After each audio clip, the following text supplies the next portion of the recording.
आज पिवळ्या रंगाची साडी घालून आमचा शूट होता. तर मुलींना मी सगळ्यांना सांगितलेलं की तुम्हाला पिवळा कलर घालायचा आहे साडीचा आणि काय काय वेअर करायचं आहे त्याच्यावरती त्याचा व्हिडिओ करून मुलींना मी पाठवला होता.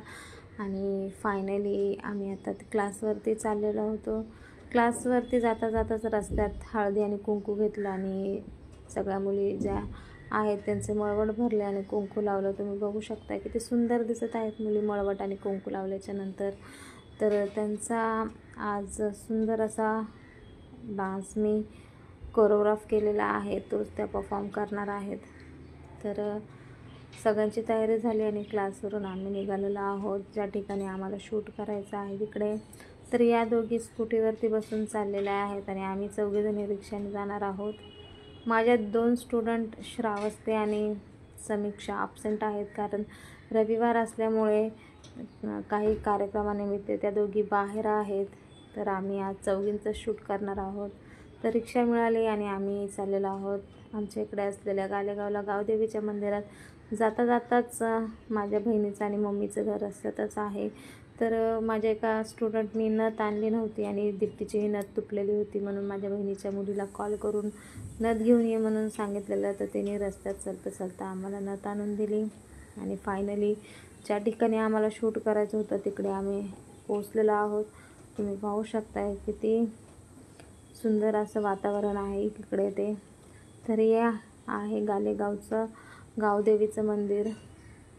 तर उपवास असल्यामुळे काही महिला इथं पूजा देखील करत होत्या आणि फायनली मुलींचे फोटो काढले आणि त्याच्यानंतर आम्ही शूटला चालू केलं. तर तिथे असलेल्या कुत्र्यांनी एवढा त्रास दिला मला, सारखे माझ्या बाजूला येऊन बसत होते. 2 ब्राऊन कलरचे जे कुत्रे होते त्यांनी खूप त्रास दिला, कारण सारखे मध्ये येत होते शूटच्या वेळेस. आणि तुम्ही पाहू शकता कसा मध्ये येतोय, सारखा मध्ये येऊन मुद्दाम केल्यासारखं करत होता आणि मध्ये येऊन उभा राहायचा.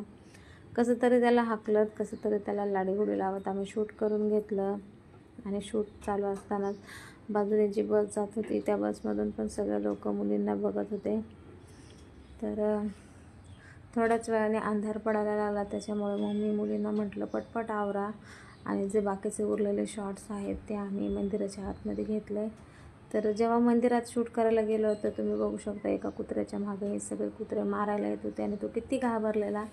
तर खूप थरथर कापत होता. त्याच्यानंतर मग माझी जी स्टुडंट आहे तिच्या आजीने त्या कुत्र्यांना मारलं आणि तिकडनं मग ते कुत्र्यांना हाकललं. त्याच्यानंतर आम्ही थोडंसं शूट जे बाकी होतं ते शूट केलं आणि त्याच्यानंतर मग आम्ही तिकडनं निघालो.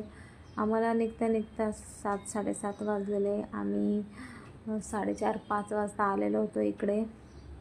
तर फायनली शूट झालं आणि आम्ही तिकडनं निघालेलो आहोत.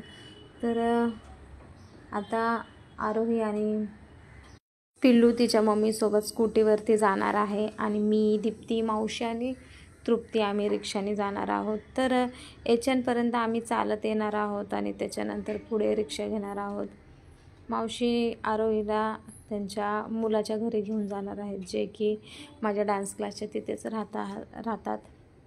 तर फायनली आम्ही सगळेजण तिकडनं निघालो आणि प्रशिक मम्मीकडे होता. शूट करायला जाताना त्याला मम्मीकडे सोडलेलं, तर जाता जाता मला त्याला देखील घ्यायचं होतं. तर मम्मीला कॉल केला तर तिने सांगितलं तो माझ्या बहिणीच्या घरी आहे. तर माझी बहीण त्याला घेऊन येणार होती एचएनला आणि फायनली प्रशिक आला. तर प्रशिककडे नथ दिली आणि म्हटलं माऊला देऊन ये म्हणून. मग त्यांनी ज्या नथ आम्हाला माझ्या बहिणीच्या मुलीने दिल्या होत्या त्या नथ तो माझ्या बहिणीला देऊन आला. त्याच्यानंतर आम्ही रिक्षा पकडली आणि घरी निघालो. घरी खूप काम आहे, कारण भांडे, कपडे आणि स्वयंपाक माझा बाकी आहे आणि मला घरी पोचता 8 वाजलेले आहेत. तर असेच माझे व्हिडिओ लाईक करा, शेअर करा आणि कमेंट्समध्ये मला नक्की सांगा माझे व्हिडिओ कसे वाटतात तुम्हाला.